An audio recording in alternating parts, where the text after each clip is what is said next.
사도행전 2장 41절부터 47절까지 말씀. 그 말을 받은 사람들은 침례를 받음에 이날에 신도의 수가 3,000이나 더하더라.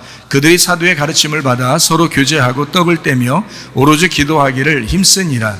사람마다 두려워하는데 사도들로 말미암아 기사와 표적이 많이 나타나니 믿는 사람이 다 함께 있어 모든 물건을 서로 통용하고 또 재산과 소유를 팔아 각 사람의 필요를 따라 나눠주며 날마다 마음을 같이하여 성전에 모이기를 힘쓰고 집에서 떡을 떼며 기쁨과 순전한 마음으로 음식을 먹고 하나님을 찬미하며 또 온 백성에게 칭송을 받으니 주께서 구원받는 사람을 날마다 더하게 하시니라. 아멘. 은혜가 아니면 우리는 아무것도 할 수 없습니다. 주님이 우리의 은혜가 되셨습니다. 그래서 우리는 예배할 수가 있게 된 것이죠. 예수님은 성령으로 잉태하셨습니다. 그리고 6월절 어린 양 예수님 대신 우리를 위해서 돌아가시고 우리를 구원해 주셨습니다. 예수님이 침례를 받으심으로 어린 양 예수님이 안수를 받으시고 인류의 모든 죄가 그 안에 넘어갔습니다.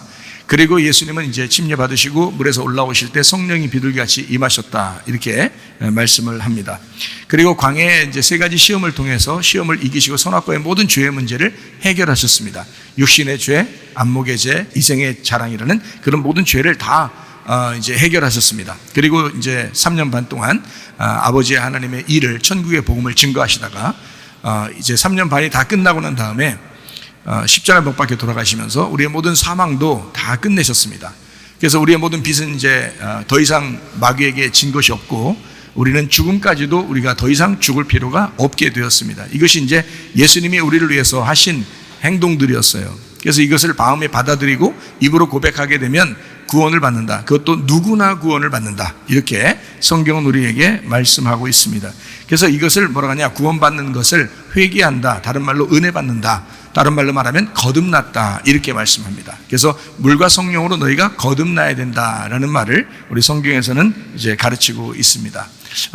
물과 피로 임하신 예수님, 그리고 이것을 증거하시는 분이 바로 성령님이시다. 성령님은 예수님의 태어남부터 예수님의 죽으실 때까지 늘 함께 하셨고, 또 예수님이 이제 죽으셨을 때 예수님을 부활시키신 분도 성령님이십니다. 그리고 그 성령님께서 우리와 함께 지금 계십니다. 그래서 우리는 임마누엘 하나님이다, 이렇게 말씀하는 거예요. 예수님이 우리를 구원하셨을 뿐만 아니라 예수님은 예수라는 이름을 가지고 임마누엘이라는 이름이 되셨다, 이렇게 됩니다. 그래서 예수님 우리를 구원하시고 그리고 그분이 임마누엘, 나와 지금도 함께 하신다, 이것을 우리는 믿고 사는 사람들입니다. 그래서 우리는 이제 구원받은, 예수님 안에서 구원받은 사람들은 모두 주님과 더불어서 교제하면서 살아가게 되어 있습니다. 교제하면서. 그것은 이제 기도라고 그러고 그걸 예배라고 그러고 그걸 찬양이라고 그러고 이럽니다. 그래서 이걸 교제다, 이렇게 말씀하는 것입니다. 우리의 모든 사정을 다 아시는 주님과 함께 기도하면서 살아가시면 되겠습니다. 억지로 교제하는 게, 하자는 게 아닙니다. 우리 주님께서 우리를 억지로 너 일로 와, 교회 와, 그래서 어디에서 모여가지고 우리가 억지로 교제 좀 해보자, 이런 하나님 아닙니다. 우리에게 참으로 자유를 주시고 그 자유 안에서 주님과 교제하자고 하시는 분이 바로 우리 주님이십니다. 그래서 성경에서는 진정한 자유라고 하는 것은 가정 안에서의 자유, 그리고 교회 안에서의 자유. 그러니까 자유를 하되 가정이라는 울타리 안에서 하라는 얘기예요. 그리고 자유하되 너희가 교회 안에서, 교회라는 울타리 안에서 했으면 좋겠다, 이제 그런 이야기입니다. 그러니까 이 가정과 교회라고 하는 것은 굉장히 중요한 기관이에요. 성경의 창세기부터 요한계시록까지 가정과 교회가 모든 전부입니다. 그렇죠? 그러니까 가정은 이 땅에서 우리의 가정들을 의미하죠. 또 교회는 하늘의 가정을 의미합니다. 그래서 둘 다 가정이고 둘 다 교회입니다. 그러니까 우리 가정을 거룩한 하나님의 백성들이 모여서 부부가 그렇게 가정을 이루었다 그러면 그걸 교회라고 할 수 있죠. 그래서 작은 교회가 되는 거예요. 작은 교회가 우리 이제 모여있는 교회가 되는 거고요. 그래서 교회가 또 교회가 되고요. 하나님의 가정이, 작은 가정이 또 하늘나라의 가정이니까 이 교회도 하나님의 가정이죠. 그리고 하늘나라 올라가면 그게 거대한 큰 이제 가정이 되는 겁니다. 하나님의 가정. 그래서 가정이 또 가정이 되는 거예요. 네, 그러니까 가정 안에서 자유하라는 거고 교회 안에서 자유하라는 거예요. 사람들이 그걸 벗어나니까 그런 거예요. 교회라는 울타리를 벗어나려고 그러고 가정이라는 울타리를 자꾸 벗어나려고 해서 문제가 되는 거지. 가정 안에서, 교회 안에서 예수님의 그 자유를, 그 진리의 자유를 너희가 쟁취해야 된다. 그 자유를 너희가 선포하고 살아야 된다라고 하는 것이 복음입니다. 그래서 요한복음 8장 32절 말씀이요. 진리를 알지니 진리가 너희를 자유롭게 하리라 그랬습니다. 그러니까 진리를 모르면 자유하지 않다는 얘기죠. 요한복음 8장 36절 말씀입니다. 그러므로 아들이 너희를 자유롭게 하면 너희가 참으로 자유로워지리라. 그러니까 예수님이 우리 안에 없으면 그 사람은 진정한 자유를 얻었다고 말할 수가 없다 하는 얘기입니다. 예수님이 자기를 뭐라고 그랬냐면 자기를 진리라고 그랬습니다. 그러니까 예수님이 요한복음 14장 6절 말씀에 예수께서 이르시되 내가 곧 길이요 진리요 생명이니 나로 말미암지 않고는 아버지께로 올 자가 없느니라. 예수님이 자기가 길이라고 그랬고 자기가 진리라고 그랬고 자기가 생명이라고 그랬습니다. 그러니까 예수님 자체가 진리고 예수님은 길이고 생명이니까 이 예수님을 모르고서는 이 자유가 없는 거죠. 진리를 알아야 자유하잖아요. 진리를 알아야. 그래서 참된 자유는 아들이 와야 그 아들을 통해서 자유하게 되는 거니까 그 아들을 아는 것이, 여러분과 저는 아들을 아는 게 최고예요. 그러니까 하나님의 아들을 안다는 게 굉장히 최고입니다. 뭐 다른 거 여러분 알려고 교회 나온 거 아니잖아요. 하나님의 아들 알려고 교회 나온 거거든요. 그럼 하나님 아들 알면 뭔데? 하나님 아들 알면 그게 진리야. 진리를 아는 거야. 진리를 알면 뭐 하는데? 그게 자유하게 하려고 하는 거야. 너를 자유롭게 하고 너를 해방시키고 너를 행복하게 만드는 거야. 그게 너의 구원이야. 이제 이런 이야기거든요. 그러니까 교회에 나오면 여러분 행복하셔야 되고 가정에서도 예수 믿는 사람들은 행복하셔야 됩니다. 그게 없으니까 이 세상에서 지금 자꾸 난리를 치는 거예요. 가정 안에서도 문제가 생기죠. 그리고 교회 안에서도 문제가 생기죠. 사회에서도 문제가 생기죠. 그게 왜 그런 거였어요? 예수를 진짜 믿지 않아서 그런 거예요. 예수님을 진짜 믿으면 그렇게 되지 않죠. 그렇죠? 그러니까 성경에서도 우리 이제 안수 집사님이 점심 드시고서 이런 창세기의 내용도 조금 설명해 줬으면 좋겠다고 이제 이야기하는 그런 내용들이 있었어요. 그게 뭐냐면 이삭과 리브가의 그 결혼이거든요. 아주 아름다운 결혼입니다. 이삭과 리브가가 아주 이상적인 결혼했잖아요. 아주 이상적으로 한 남자와 한 여자가 결혼하는, 하나님이 만들어 주시는 결혼은 한 남자와 한 여자예요. 그게 하나님이 만드신 결혼이라고요. 하나님 만드신 결혼. 이 세상에 하나님이 인간을 만드시고 둘이 결혼해서 부부로 살으라고 할 때 그때 어떤 사람들이 창조가 됐어요? 그때 아담과 하와예요. 다른 데 신경 쓰지 말고 여기 신경 쓰면 됩니다. 아담과 하와가 처음부터 2명씩 이렇게 됐어요? 아니면 한 명 한 명으로 결혼했어요? 한 명 한 명으로 이렇게 결혼하게 만든 게 하나님의 원래 창조의 목적이에요. 그러니까 사람들이 한 남자가 두 부인을 데리고 있다든지 한 여자가 두 남자를 데리고 있다든지 뭐 이런 건 조금 문제가 있어요. 그러니까 또 한 여자가 여자를 데리고 있다든지 또 남자가 또 어떤 남자를 데리고 있다든지 이것도 좀 문제가 있어요. 왜냐하면 성경적으로 처음에 인간을 창조하실 때부터 한 남자와 한 여자를 둘이 부부로 만들었어요. 그게 이제 성경적인 것입니다. 이것을 가장 이상적으로 결혼식을 만들어낸 사람이 이삭과 리브가예요. 이게 이제 마지막에 요한계시록에 가서는 어린 양의 혼인잔치라 그러는 거죠. 이게 어린 양 혼인잔치. 그러니까 어린 양의 혼인잔치 할 때 그 신랑이 먼저 준비하고 기다리고 있죠. 어린 양 혼인잔치는 준비하고 있거든요. 그러면 신부들 어떻게 해요? 신부들을 준비시켜가지고 이렇게 신랑한테 데리고 가잖아요. 우리를 성령님께서 이렇게 데리고 가잖아요. 그죠? 그러면, 이삭한테 리브가를 누가 데리고 왔어요? 아브라함의 종이 데리고 왔어요. 아브라함의 종은 아브라함의 아들과 같습니다. 그래서 이 아브라함이 자기의 모든 재산을 그 종에게 넘겨주려고 했잖아요. 이삭 안 나왔을 때는. 이해가 돼요? 그러니까 그만큼 아들로 생각했던 그 종이에요. 그러니까 아들이란 말이에요. 그러면서도 아브라함의 사역자란 말이에요. 그래서 아브라함과 같은 마음으로 가가지고 그 아들을 위해서 신부감을 데리고 오는 거거든요. 그러니까 그 신부감을 신부를 준비시키고 데리고 오는 자가 누구냐면 아브라함의 종이었잖아요. 맞죠? 그러면 어린 양의 혼인잔치에, 요한계시록 어린 양 혼인잔치에 우리 교회를 준비시켜서 어린 양 신랑 되신 예수님에게 준비시켜서 데리고 가는 분이 누구예요? 성령님이십니다. 성령님. 그래서 성령님이 오시는 거예요. 우리를 준비시켜서 어린 양의 혼인잔치에 신랑한테 데리고 가기 위해서. 그럴 때 이제 신랑이 어떻게 해요? 이삭이라는 신랑이 딱 준비하고 있을 때 이제 리브가가 이제 오잖아요. 그죠? 또 이제 리브가가 물어보죠. 이 종한테, 저분이 누구냐? 우리의 주인이시다고. 이렇게 하니까. 그래서 다 이제 막 면사포를 쓰면서 다. 그래서 결혼식장 면사포, 옛날에 면사포 이렇게 얼굴 가린 거예요. 얼굴 가리고 있으면 신랑이 어떻게 해요? 이렇게 얼굴을 이렇게 들어주죠. 이렇게. 그게 성경에서 나온 얘기예요. 성경에서. 이삭하고 리브가 결혼식장에서 나온 겁니다. 그래서 이걸 딱 이렇게 얼굴 가렸거든요. 부끄럽다 이 말이에요. 부끄럽다. 내 얼굴을 함부로 쳐다보지 마라.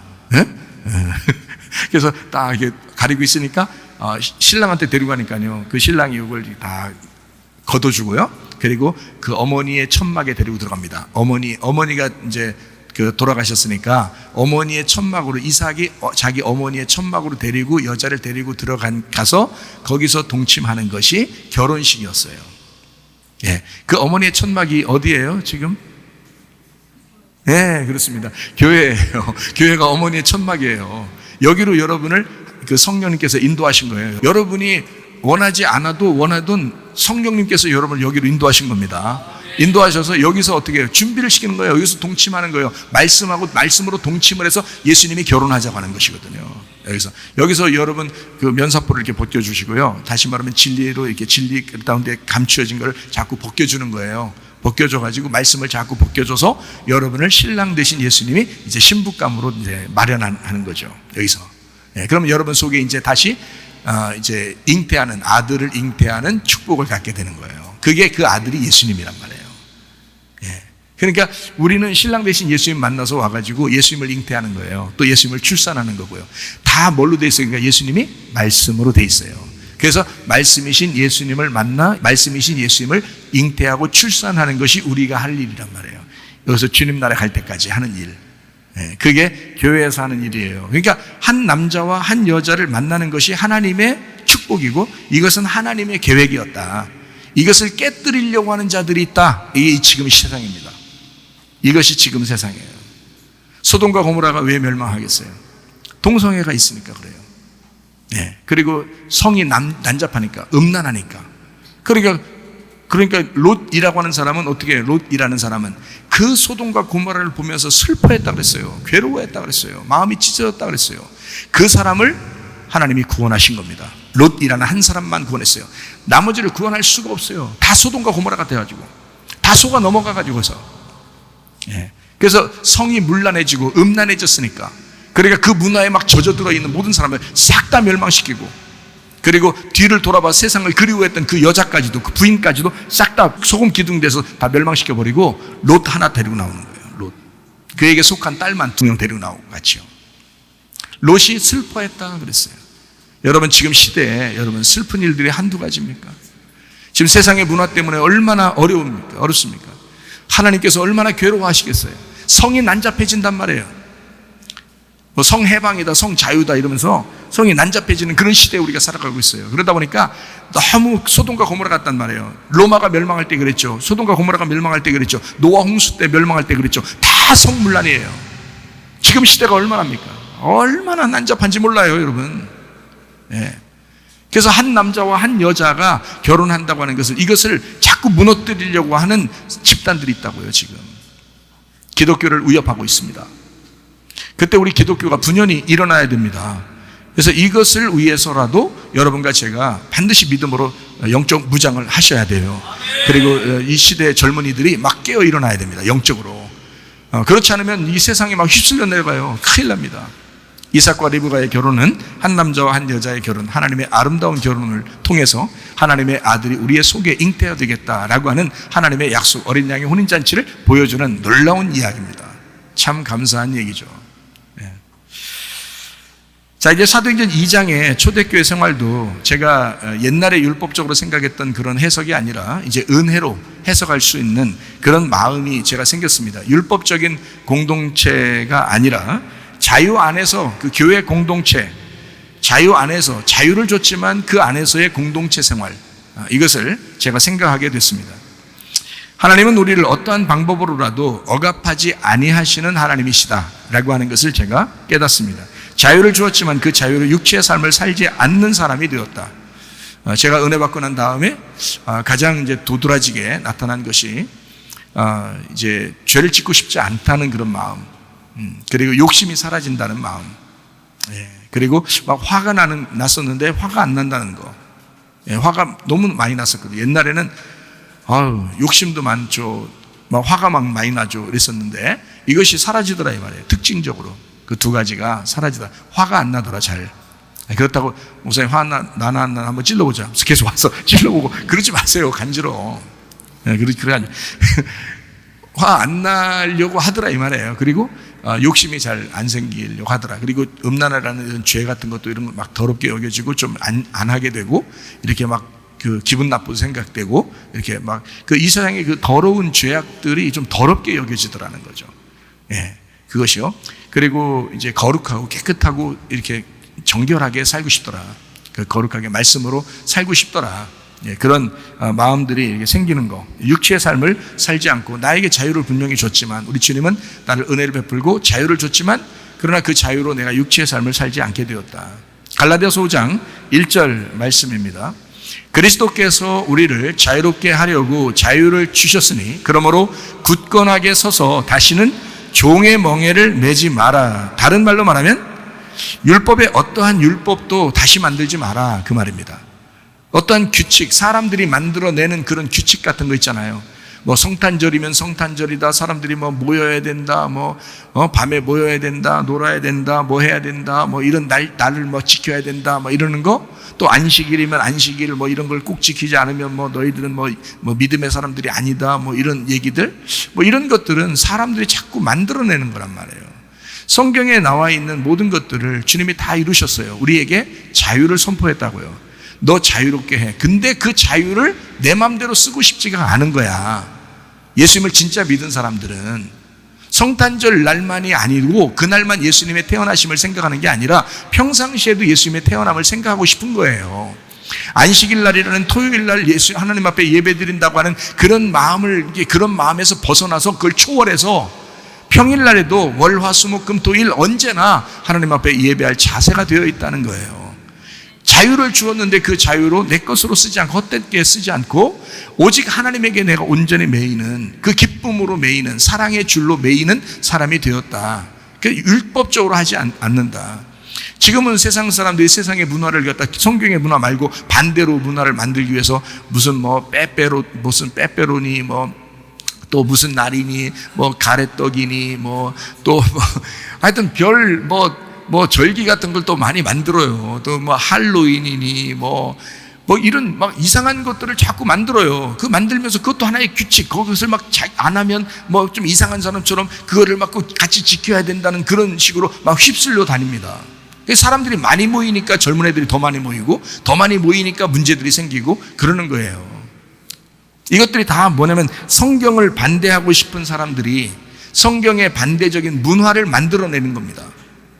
이게 하나님이 만든 문화들이 아니에요. 하나님은 그런 절기와 월삭과 달과 이런 율법적인 것들도 다 폐지해버리고 그것도 이제는 더 이상 이건 다 예수님 안에서 자유가 되었다. 이 예수님 생각하면서 살아보자. 이제 이렇게 사랑으로 다 해줬더니 다시 또 뭘 절기를 만들고 또 뭘 만들고 막 하면서 자기들이 그걸 지켜야지 선한 거고 안 지키면 악한 거 이렇게 생각한단 말이에요. 그거 아니라고. 또 다른 규칙들을 사람들이 자꾸 만들어낸다. 그거 아니다. 그거 종의 멍에다. 그렇게 종의 멍에를 매지 말라고 돼 있잖아. 우리 보고 진짜 자유하게 해줬으니까 너 진짜 자유롭게 한번 살아보라는 거 아니야. 너 진짜 행복하게 자유롭게 한번 살아보라는 건데 자꾸 종의 멍에를 만든단 말이야. 사람들이 자기 규칙들을 만들고 그렇게 하지 말라는 거예요.